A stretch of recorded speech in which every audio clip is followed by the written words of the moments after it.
So here we have the Volkswagen Golf on an 18 plate. I'm going to start off by jumping inside the car and running through some controls. Okay, now that we're inside the car, we're going to start with the dials. On the left-hand side, we have the rev counter and coolant temperature gauge, and on the right-hand side, the speedometer and fuel gauge. In the middle, you can see that we've got the total miles. First of all, they are 16,626.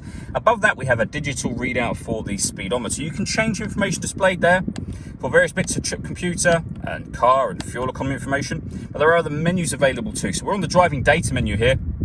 There's an assist systems menu, audio, telephone, vehicle status, and then back round to the menu that we started on originally. If we back out to the steering wheel, the buttons I was using to do that are just here. We have phone controls over there, stereo controls as well. Stereo controls continue on the left along with cruise control. Once you set cruise control, you can hit this button in the middle. That will mean that the car is able to maintain its own distance automatically between itself and the car in front, both speeding up and slowing down depending on the car in front's speed. Over in the center, we then have the touchscreen for the car. So this is where you can access your radio, which is the menu we're on at the moment. And you'll see we have AM, FM and DAB radio available. If you listen to your own music, you can do. Press the media button.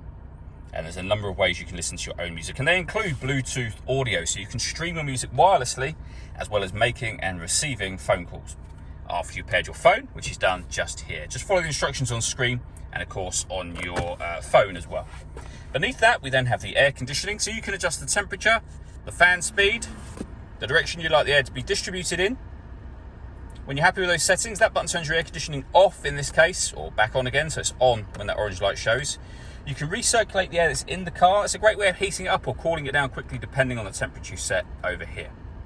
We also have a heated driver's seat with 3 different heat settings, and the same for the passenger as well. We have this storage section which opens up to reveal the USB and auxiliary inputs, and then we have a 5-speed manual gearbox, 6-speed manual gearbox, my apologies. Next to which, you can turn off the stop and start.